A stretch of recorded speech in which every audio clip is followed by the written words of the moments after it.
Hey, yo! Next up, we got the YouTuber assassinated by her biggest fan. Lucky, I'm watching you. Okay? Sunny V2, another Sunny V2 banger.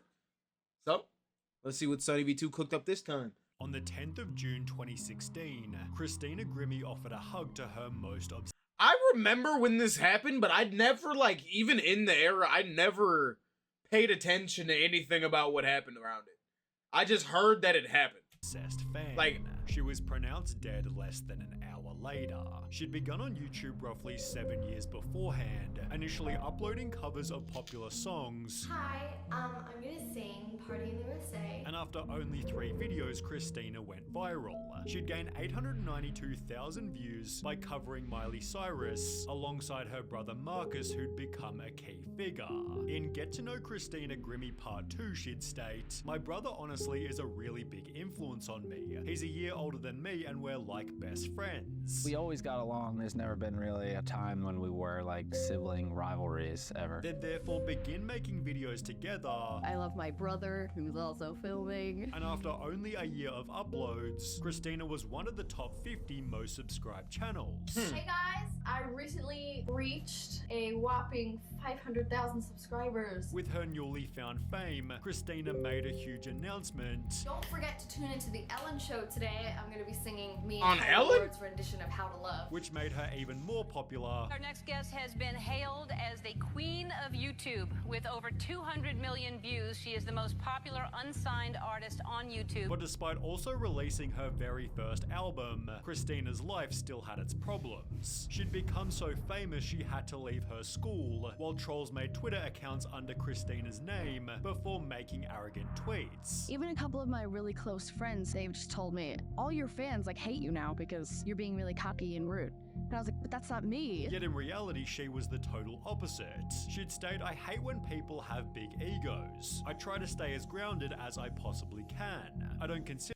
This was like before any level of media literacy existed. If you saw a fake count under her name, you would definitely, in this era, you would definitely be like, damn, that's crazy. I can't believe they said that. No extra research, no extra nothing to see if it was a real account. Consider myself a famous person, so I kind of just do my thing, and my fans love it, and that's what makes me happy. Christina's humble nature was noticed by Selena Gomez, who reached out to start a friendship And there's Selena Gomez right there. Oh my gosh, hi. There's Selena. and invite Christina on her very first tour. Her name is Christina Grimmie, and we found her on YouTube. We got to see her video, and now she's a part of our team, and she's part of our family. After every stop, Christina did a meet and greet, giving her fans the chance to meet her and her brother. This turned out to be one of her favorite parts. My favorite part, though, of tour has been meeting everyone from all these different countries. Subsequently trying to meet fans at every single show, And I loved meeting everyone, all the fans. They were so great. the number of which had grown to over 3 million.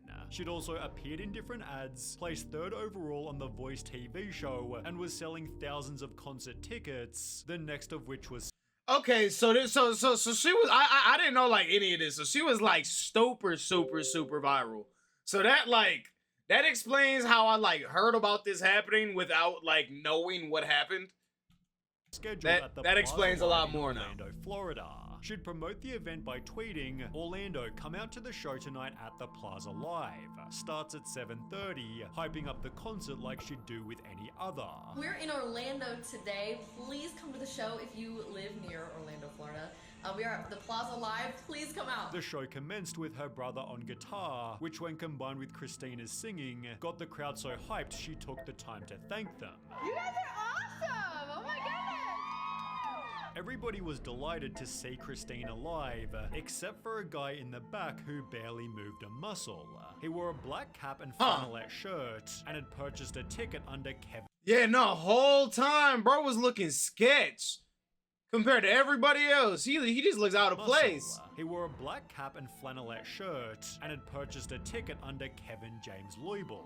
He'd grown up 2 hours away in St. Petersburg, Florida, in what was described as a semi-abusive household. Kevin told him his mother beat him with a frying pan, threw dishes at him, and broke his brother's arm.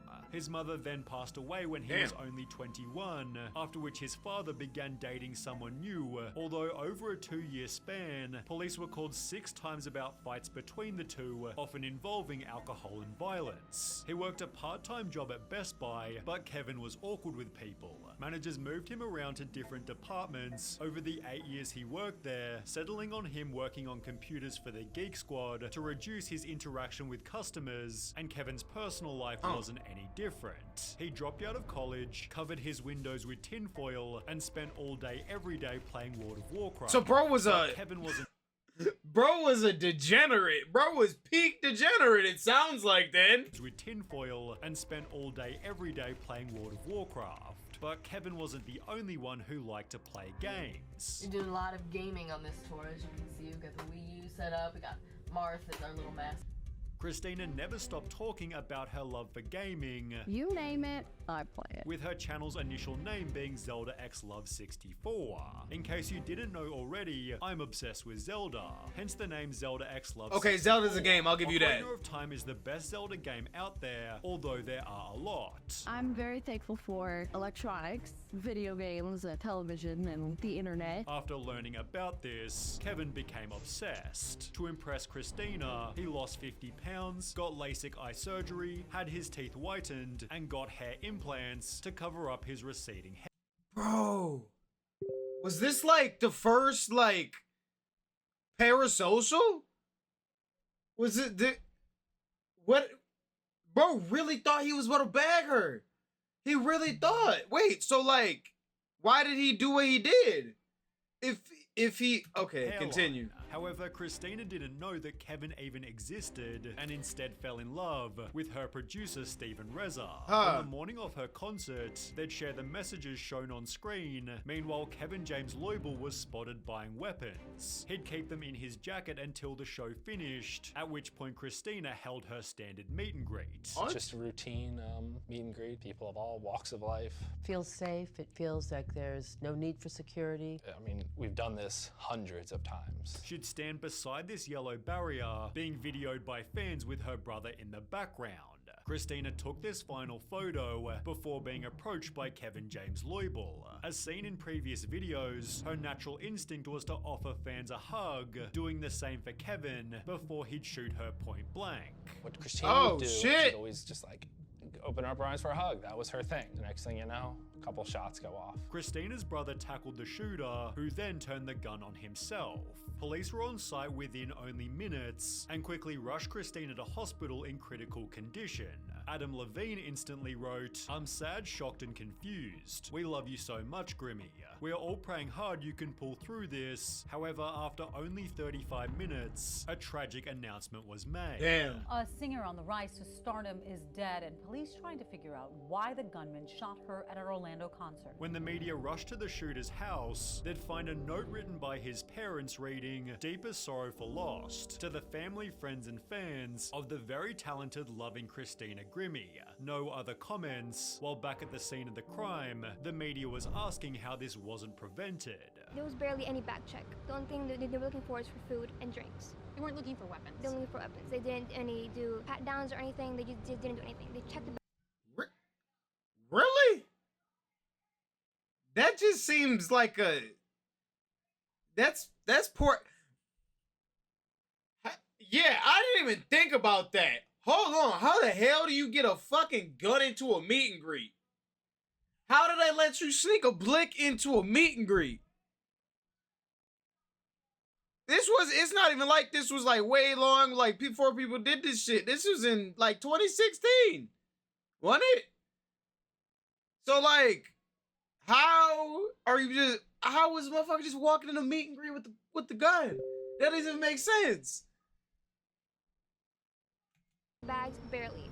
And that's it. In the days that followed, the plaza's former general manager came forward to state it was not publicly known that the entire management team was replaced on June 1st, just 9 days before the incident. He continued, "I believe the replacements hired were completely inexperienced and ill-prepared to manage the plaza.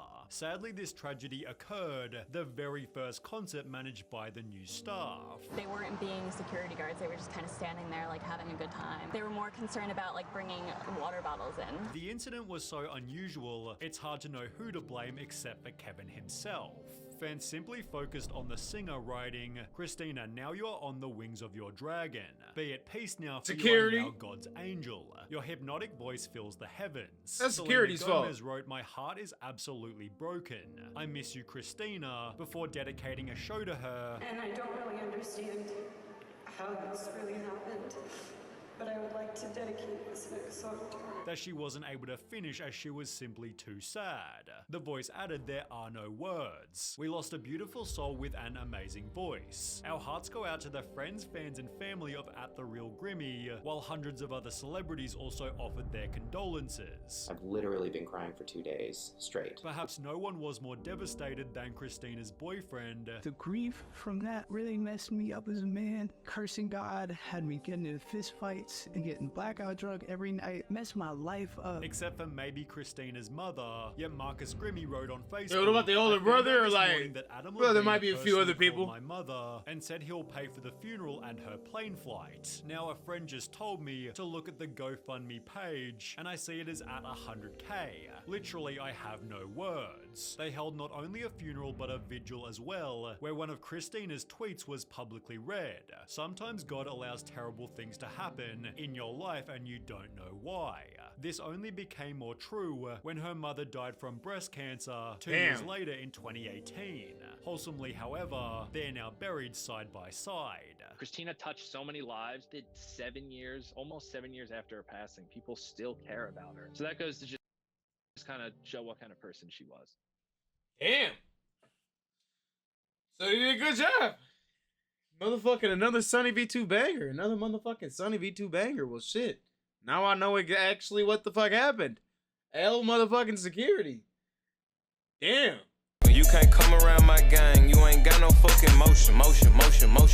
You ain't got no fucking motion.